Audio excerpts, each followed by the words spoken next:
إن الحمد لله نحمده ونستعينه ونستغفره ونعوذ بالله من شرور أنفسنا ومن سيئات أعمالنا من يهده الله فلا مضل له ومن يضلل فلا هادي له وأشهد أن لا إله إلا الله وحده لا شريك له وأشهد أن محمدًا عبده ورسوله أما بعد أعوذ بالله من الشيطان الرجيم بسم الله الرحمن الرحيم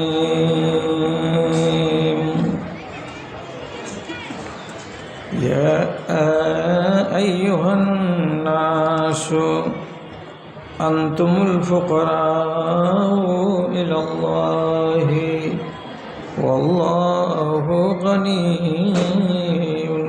حميد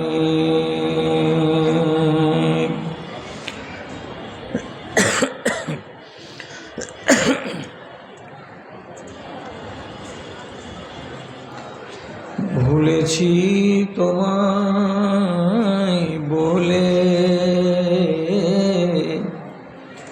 দয়া তোমার আজ হয় না, তাই তো চেয়ে ওরা তোমার কাছে কিছু পাই না।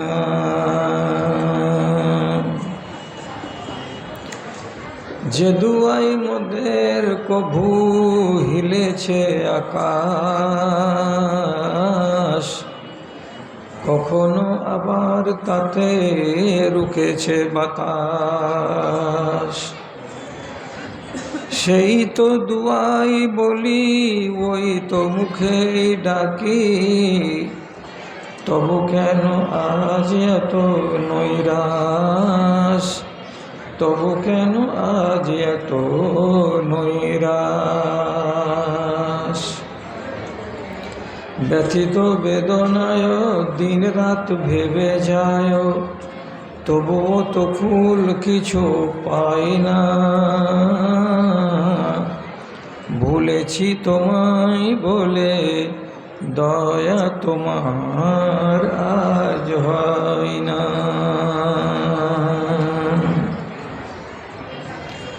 মনের দুয়ার খুলে নিজের দুহাত তুলে বসেছি গো চাহিবারে,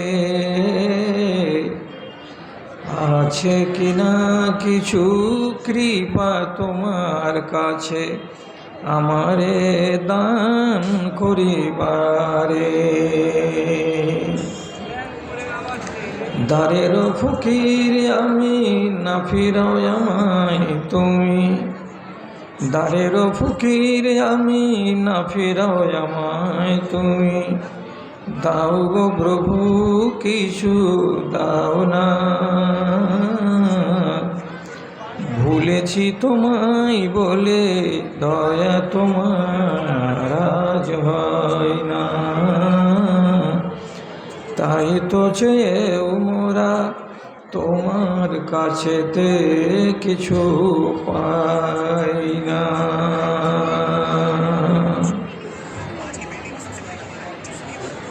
শ্রদ্ধেয় সভাপতি সাহেব,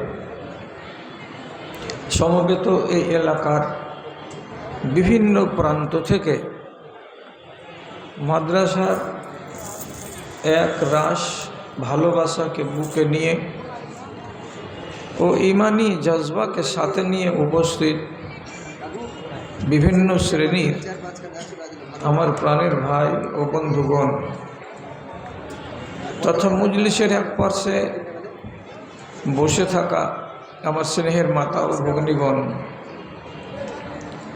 আল্লাহ তাআলার শুকরগুজারি করি, তার নামাক হালালি করি যে আমরা সবাই বছরে একবার একটা নির্দিষ্ট দিনে আমাদের এই প্রাণপ্রিয় প্রতিষ্ঠানের ডাকে সাড়া দিয়ে এই ময়দানে উপস্থিত হয়ে কিছু কথা শুনে নিজেদের ঈমানকে সংশোধন করার, চাকচিক্য করার একটা উপায় গ্রহণ করি এবং যতদূর সম্ভব কিছু পয়সা পকেট থেকে বের করে মাদ্রাসার আর্থিক অবস্থাকে ঠিকভাবে ঠিক পথে চলতে সাহায্য করি।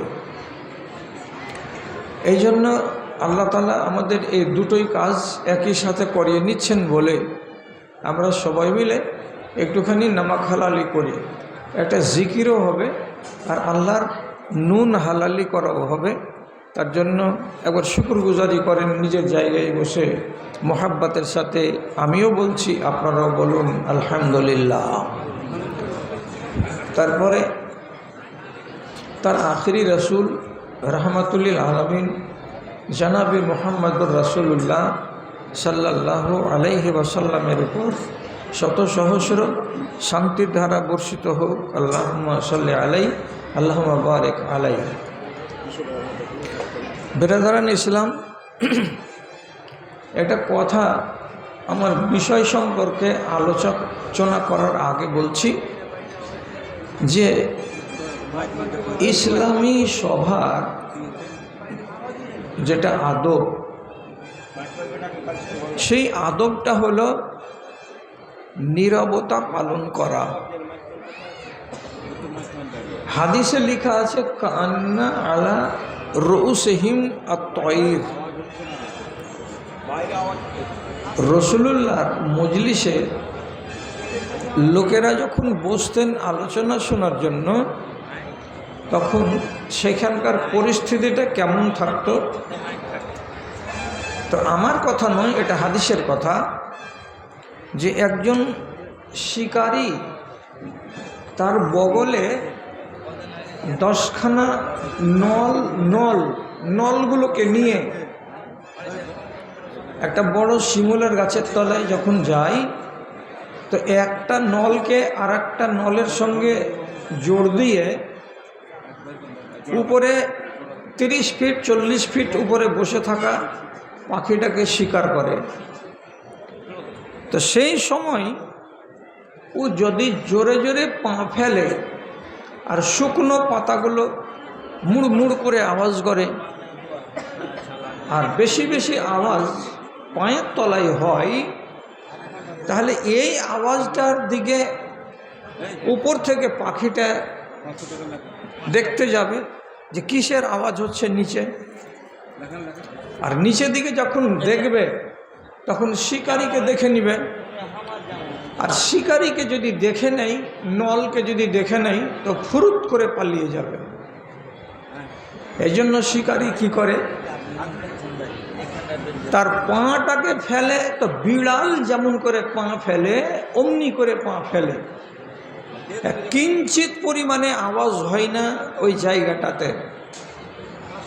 তাহলে শিকারী শিকার করার জন্য যেই নিস্তব্ধতাকে অবলম্বন করে, সেই নিস্তব্ধতা বিরাজ করবে ইসলামী সভায়। তাহলে যে ব্যক্তি কিছু বলবে সে ঠিক করে বলতে পারবে, আর যারা শুনবে তারা ঠিক করে শুনতে পারবে। কিন্তু এটা আমাদের মজবুরি, এটা আমাদের বাধ্যবাধকতা। মানে কোনো রাস্তা আর নাই তারানগর মাদ্রাসাওয়ালাদের সামনে বলে লাভ হবে না যে এখানেই হবে মানে ভোজ ভাণ্ডারের গেট, আর এই মাদ্রাসার আধা অংশতেই হবে মহিলাদের বসার জায়গা।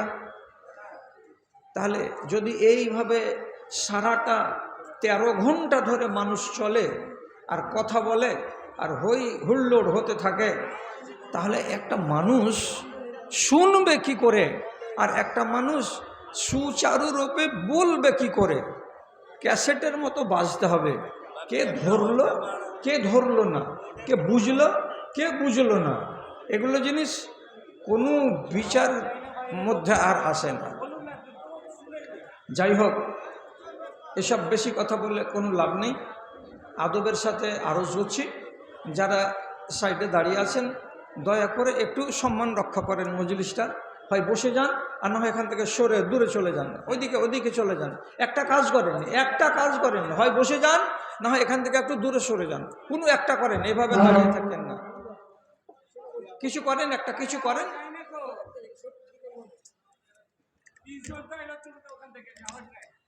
কোনখানে আওয়াজ নেই? মেয়েদের কাছে তো কোনো মাইক, কোনো হর্ন কি? না না, আমি জনম কাটিয়ে দিলাম আমার এই পাওয়ারে। জি না, আমার অসুবিধা নেই।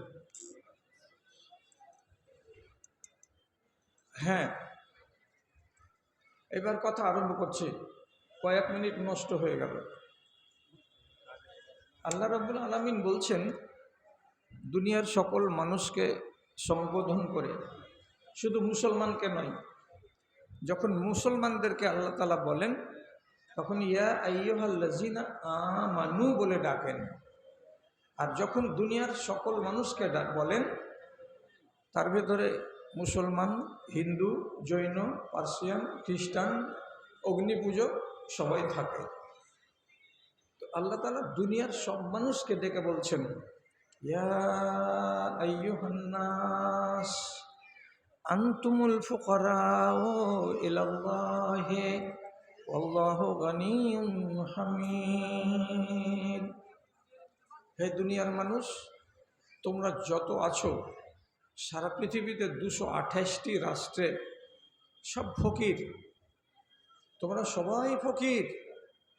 একমাত্র আমি আকাশ ও জমিনের মালিক আল্লাহ ধনী, তাছাড়া পৃথিবীতে কেউ আর ধনী নেই, সবাই অভাবী। আর আমি অভাব থেকে মুক্ত, আমি হলাম দাতা, আর তোমরা পৃথিবীর সমস্ত মানুষ হলে গ্রহীতা। আমি খেতে দিচ্ছি মুসলিমকে অমুসলিমকেও, যারা আমাকে না মেনে খাচ্ছে তারা নামক হারাম, আর যারা আমাকে মেনে আমাকে এক বলে স্বীকার করে খাচ্ছে তারা হলো নামক হালাল। নামক হালালদের কাছে আমি কৈফিয়ত নিব না, নামক হারামদের কাছে কৈফিয়ত নিব। আল্লাহ বললেন তোমরা সবাই ফকির। ফকিরের কাজ হলো চাওয়া, অভাব পেশ করা। কার কাছে? যিনি ধনী তার কাছে। সবাই করে, আমিও করি, আপনিও করেন, আর দেশের মানুষেরাও করে। তো আমরা যখন মুসলিম সম্প্রদায় এখানে আছি, আমরা নিজেদের কথা বলি, পরের কথা আমি বলতে যাচ্ছি না। অভাব কি মানুষের একরকম, যার যেটা অভাব সে সেটা আল্লাহ তাআলার কাছে চাই। উদাহরণ কি দিব? হযরতে আদম আলাইহিস সালাতু ওয়াস সালাম দোয়া করেছিলেন, সে দোয়াটি সব কটা পুরুষ লোকের, অন্তত যারা নামাজি মানুষ তারা জানে, যে তিনি গুনাহ করেছিলেন, তার জন্য মার্জনা চেয়েছেন আল্লাহর কাছে। তো চাওয়াটাই তো হলো ভিখারির পরিচয়।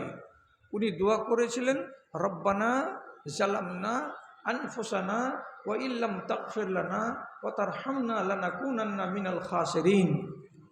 উনার দরকার ছিল গুনাহ মার্জনা করার, তাই তিনি সেটা দোয়া করেছিলেন। সবারই কি একই অভাব?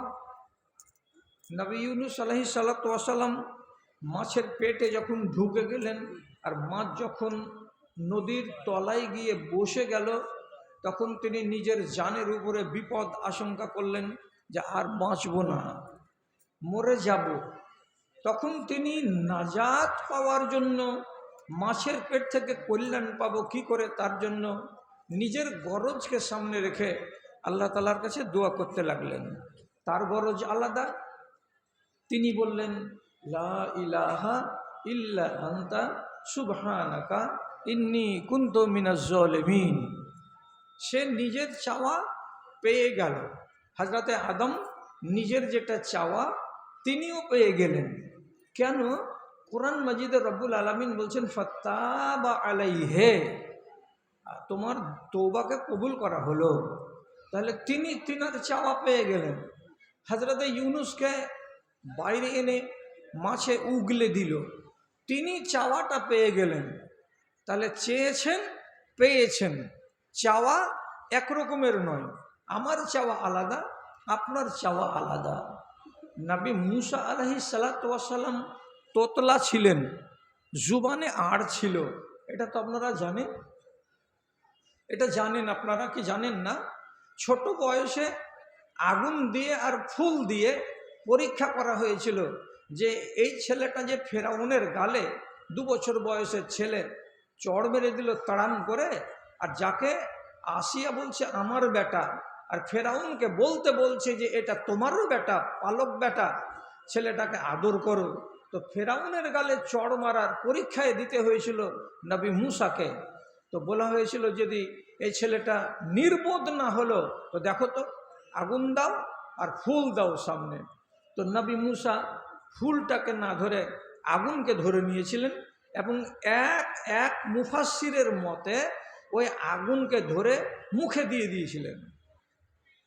তখন বিশ্বাস হয়েছিল ফেরাউনের যে আসলেই ছেলেটা বুঝে না, এর বোধ বুদ্ধি নেই। তো যাই হোক, নবী মুসার জবানি ছিল তোতলামি, উনি পরিষ্কার করে কথা বলতে পারতেন না। উনার পর প্রয়োজন দেখা দিল যে আমার মুখ তো পরিষ্কার নয়, আমার ভাষা তো একটু করে আড় আছে, তো আমি আমার প্রয়োজনের কথা আল্লাহকে বলি। তখন উনি দোয়া করছেন আল্লাহ তাআলার কাছে, রব্বিশ শরহ লি সাদরি ওয়া ইয়াসসির লি আমরি ওয়াহলুল উকদাতাম মিন লিসানি ইয়াফকাহু কওলি। আল্লাহ, আমার জবানের আড় খুলে দাও, যাতে আমি ঠিক করে মানুষকে বুঝাতে পারি।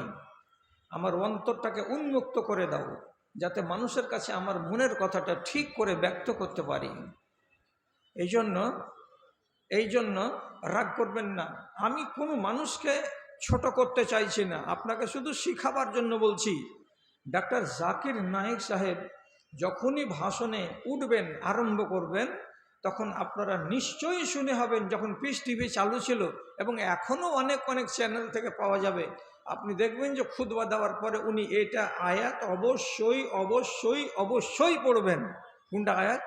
রব্বিশ শরহ লি সাদরি ওয়া ইয়াসসির লি আমরি ওয়াহলুল উকদাতাম মিন লিসানি ইয়াফকাহু কওলি। কেন করেন এইটা? তো আল্লাহ তাআলা দুনিয়ার যে কোনো মানুষকে একটু না একটু দোষ দিয়েই রেখেছেন।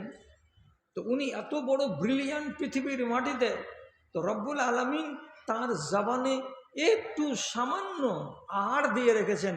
কথাগুলো যখন শুনবেন তখন বুঝতে পারবেন আপনারা। তাহলে আমি বলতে চাইছি তার প্রয়োজন ছিল আলাদা, এই জন্য উনি এটা দোয়া করলেন। হযরত ইব্রাহিম আলাইহিস সালাতু ওয়াস সালাম 89 বছর বয়সে 89 বছর বয়সে তিনি বলছেন আল্লাহ তাআলার কাছে তার অভাবের কথা। কি তার অভাব? তো আল্লাহ তাআলাকে বলছেন যে ওয়াশতাআলার রাসু শাইবা, মাথার চুলগুলো সাদা হয়ে গেছে, দাড়িগুলো সব সাদা সাদা হয়ে গেছে, একটাও কালো চুল শরীরে নাই, আর আমার হাড়গুলো সব দুর্বল হয়ে গেছে। এইরকম বয়সে এখন পর্যন্ত একটা পুত্র সন্তানের মুখ দেখতে পেলাম না আল্লাহ, তার জন্য তোমার কাছে একটা দোয়া করছি, রব্বে হাবলি মিনাস সলিহিন, একটা ভালো ছেলে আমাকে দান করো। একটা বেটা দেখার জন্য মনটা আকুলি বিকুলি করে, তুমি যদি দেওয়ার ইচ্ছা করো মালিক তো তুমি দিতে পারবে, আমার বয়স হয়ে গেলে কত, তো 89 বছর। 89 বছর বয়সে আল্লাহর কাছে ছেলে চাইলেন। রব্বুল আলামিন তার আশাটাকে পূরণ করে দিয়ে বলছেন, ফাবাশশারনাহু বিগুলামিন হালিম। আমি ইব্রাহিমের কথাকে শুনলাম, তার দোয়াটাকে কবুল করলাম। 1 বছরের মাথায় তাকে সুন্দর একটা সন্তান দান করলাম, তার নাম হলো ইসমাঈল আলাইহিস সালাম। সকলের প্রয়োজন প্রয়োজন কি এক নয়, আলাদা আলাদা। সাহাবী আইয়ুব, আবু আইয়ুব, উনি আল্লাহ তাআলার কাছে দোয়া করছেন উনার মতো করে। শেষের দিকে বয়স যখন হয়ে গেছে, তো আল্লাহ তাআলার কাছে সবই পেয়েছেন, একটা জিনিস শুধু দোয়া করে বলছেন, আল্লাহুম্মা লা তুমিতনি বিআরজিল কাফিরে। পরওয়ারদিগার, আমি যেন জীবনে কোনোদিন কোনো কাফেরের দেশে না মরি, আর আমার মাটিটা যেন কোনো কাফেরের দেশে না হয়, আমার কবরটা যেন নিশ্চয়ই কোনো মুসলমান দেশে হয়, কোনো মুসলমানদের এলাকায় হয়। আজব, উনার তামান্নাটা কি? আমার কবর যেন ইসলামী রাষ্ট্রে মুসলমানদের দেশে হয়। যেখানে তার মরণ হয়েছিল সেটা হলো কনস্তান্তিনোপল যাওয়ার বেলা। তো যেখানে মরণ হয়েছিল সেটা ছিল মুশরিকদের এলাকা। উঁটে চড়া অবস্থাতে তিনি মরেছিলেন। মরা সওয়ারিকে নিয়ে উঁট 1 রাতের অর্ধেক অংশ হেঁটেছে। উঁট জানে না যে আমার আরোহী মরে গেছে, ও জানে যে আমার আরোহী ঢুলছে আছে, আমি চলি। উট চলছে চলছে চলছে, যখন বেলা ফজর হলো, তখন কোন মসজিদ বা গ্রামের সামন দিয়ে যাওয়ার কালে লোকেরা তাকে থামালো। কে গো তুমি গো? তো থামাতে গিয়ে শেষ পর্যন্ত দেখতে পেল যে এটা মরা লাশ। নিচে নামালো, নিচে নামিয়ে তাকে যে ছুঁয়ে নিল, তাকে যে ধরে নিল, তো এই লোক কটা আল্লাহর হুকুমে কনস্তান্তিনোপলের এলাকায় সবটি মুসলমান। দুনিয়ার মাইকম্যান বলে যে মাইক্রোফোন থেকে মুখ দূরে হটিয়ে কথা বলো।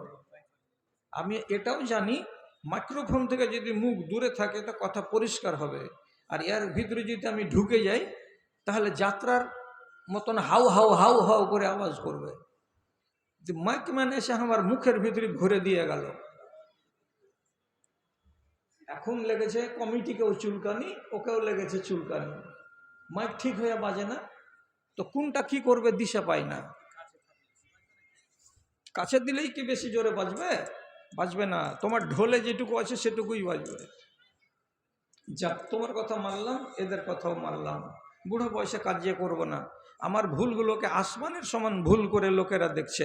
অতএব আল্লাহ তুমি আমার দ্বারাই কোনো ভুল করাইও না মালিক, মরার কালে ভুল করে মরতে চাইছি না। তো উনার দাফন হলো কোথায়? মদিনাতে হলো বাড়ি, আর এরোপ্লেনে যেতে সময় লাগবে 4.5 ঘন্টা দূর। যুদ্ধের ময়দানে যাচ্ছিলেন, সম্ভব হলো না, মরে গেলেন কনস্তান্তিনোপলের এলাকায়, মুসলমানদের এলাকাতে তার আজও কবর আছে। যদি আপনারা আবু আইয়ুবের মসজিদ তার নামে যেটা নির্মিত দেখতে চান, আপনি অ্যান্ড্রয়েড মোবাইলকে বলুন, সে আপনাকে আবু আইয়ুবের কবরের পাশে তার স্মৃতি হিসাবে যেটা মসজিদ তা আপনাকে দেখিয়ে দেবে। আজও আছে। তাহলে আল্লাহ তাআলা তার দোয়াকে কবুল করে নিচ্ছেন। দোয়া কাউরি করি ফেলেও দিয়েছেন, এমনও আছে। হযরত উমর দোয়া করেছিলেন, আমার কবর যেন মদিনাতে হয় এবং আমি যেন শহীদ হয়ে মরি।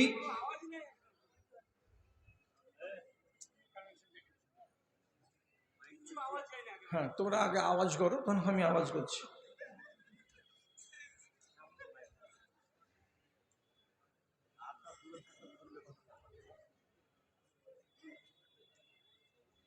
আমাকে বলিও কখন শুরু করবো, আমি বলিও আমাকে।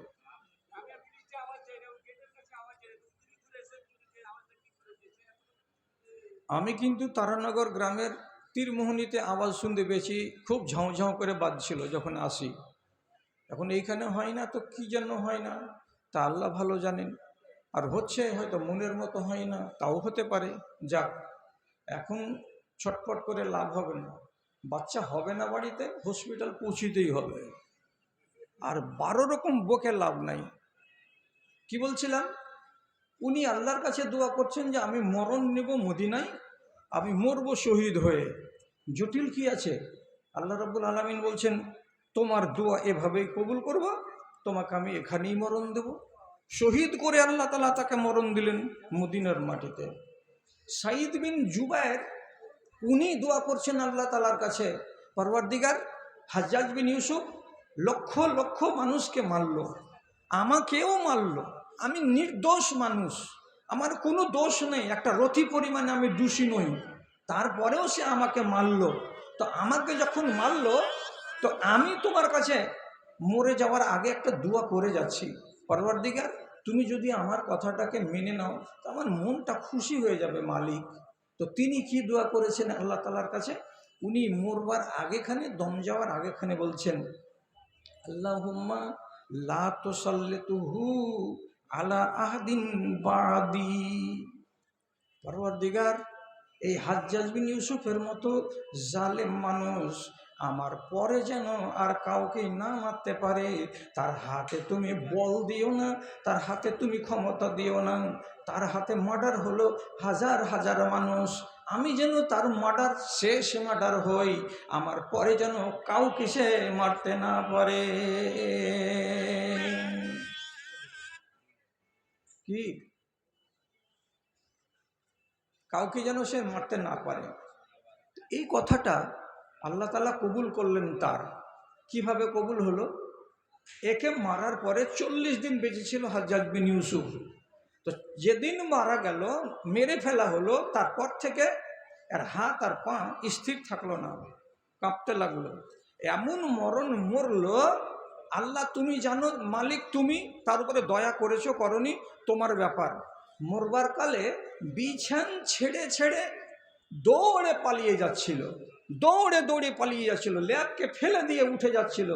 আর যখনই বলে, এই বাবা তুমি এমন কেন করছো, চুপচাপ শুয়ে থাকো না, চুপচাপ শুয়ে থাকো না, তুই বলছে যে চোখ বন্ধ করে শরীরের উপরে ল্যাব চাপা দিয়ে আমি নীরবে থাকার চেষ্টা করছি বাবা, কিন্তু যখনই চোখ বন্ধ করছি দেখছি এত বড় লম্বা তরবারি হাতে করে আমার দিকে তেড়ে চলে আসছে সাঈদ বিন জুবায়ের।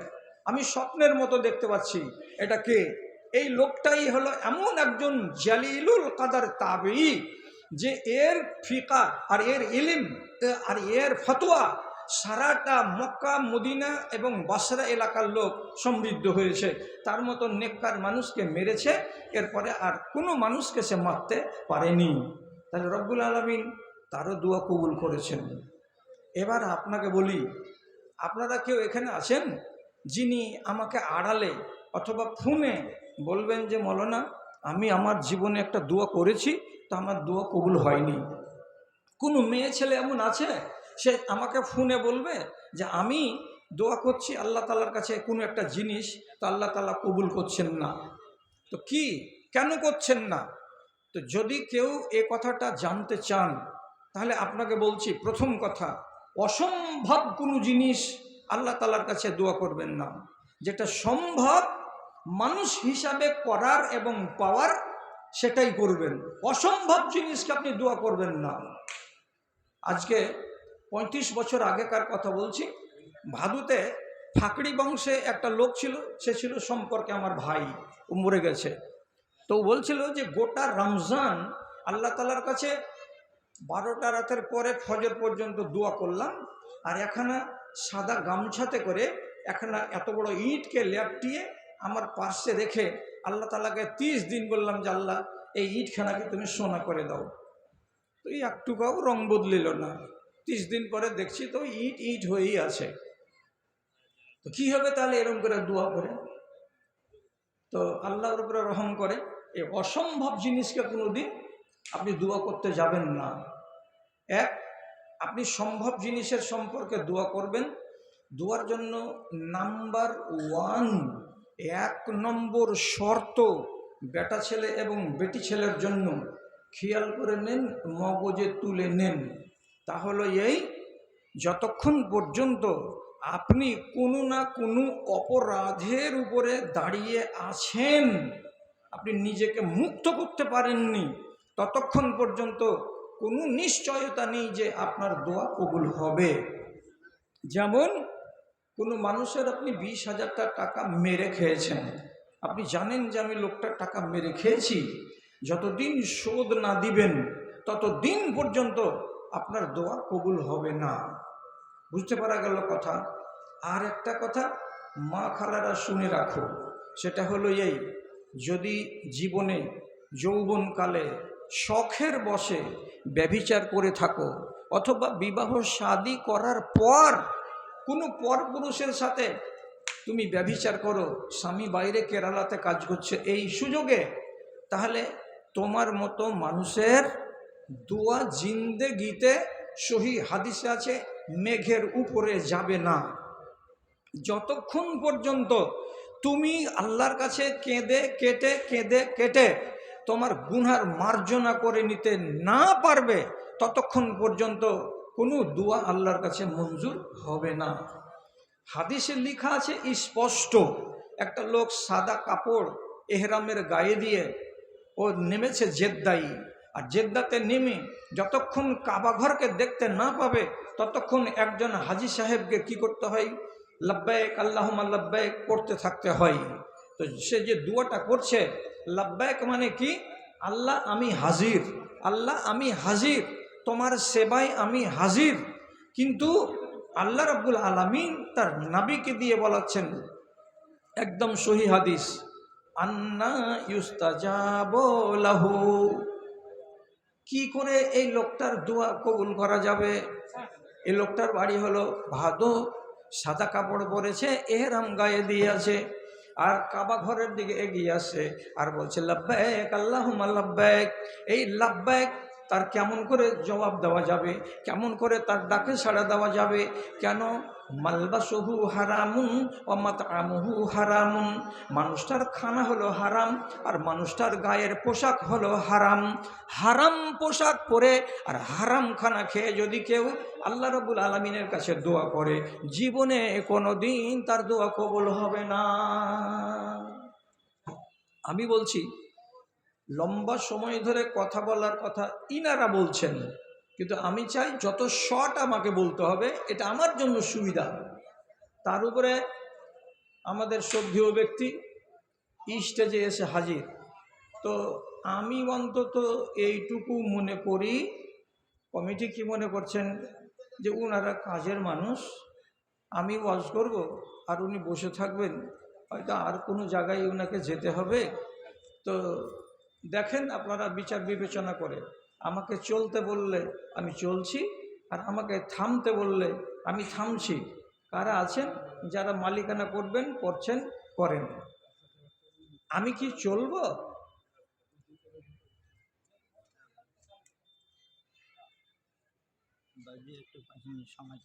তো আমি কি বলছি, ফের ওইটাই কথা আমাকে বলছে 5 মিনিট সময় চাইছি।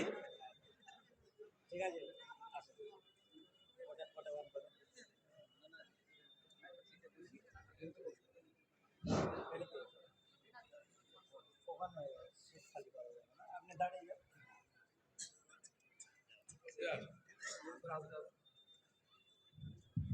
আচ্ছা, উপস্থিত সবাইকে সর্বপ্রথম আমার সালাম, আসসালামু আলাইকুম। আপনাদের সামনে খ্যাতনামা ইসলামিক জ্ঞান সমৃদ্ধ বক্তা তার সুমধুর কণ্ঠে আল্লাহ বাংলা রসুল কোরআন হাদিসের আলোকে কিভাবে আমাদের চলা উচিত সে সম্পর্কিত তথ্যগুলো, ইসলামিক তথ্যগুলো তিনি খুব সুন্দরভাবে আপনাদের সামনে ব্যাখ্যা করছেন। ঠিকই বলেছেন, আর একটা জালসা এখন জালালপুর চৌরঙ্গিতে চলছে, আমাকে যেতে হবে, রাত হচ্ছে বলে। আন্তরিকভাবে কৃতজ্ঞ কমিটির কাছে, বক্তার কাছে যে আমাকে সুযোগটা ওনারা দিয়েছে, মঞ্চে উপবিষ্ট মঞ্চ সভাপতি, অন্যান্য সম্মানীয় ব্যক্তিবর্গ আছে, ধর্মপ্রাণ মানুষেরা আপনারা আছেন, পর্দানসীন মা বোনেরা আছেন, সকলে। আমি প্রথমে এসেছি ন্যাসারাতে, মাদ্রাসাটাকে বাইরে থেকে দেখতাম, কিন্তু রাস্তার সুযোগ আমার ঘটেনি। কমিটি এবার আমাকে আমন্ত্রিত করেছেন, আমি আল্লাহ রকমে আন্তরিকভাবে কৃতজ্ঞ কমিটির কাছে। এত সুন্দর, এত বড় বিস্তৃত মাদ্রাসা আপনাদের এলাকার মানুষের পূর্ণাঙ্গ সহযোগিতার মধ্য দিয়ে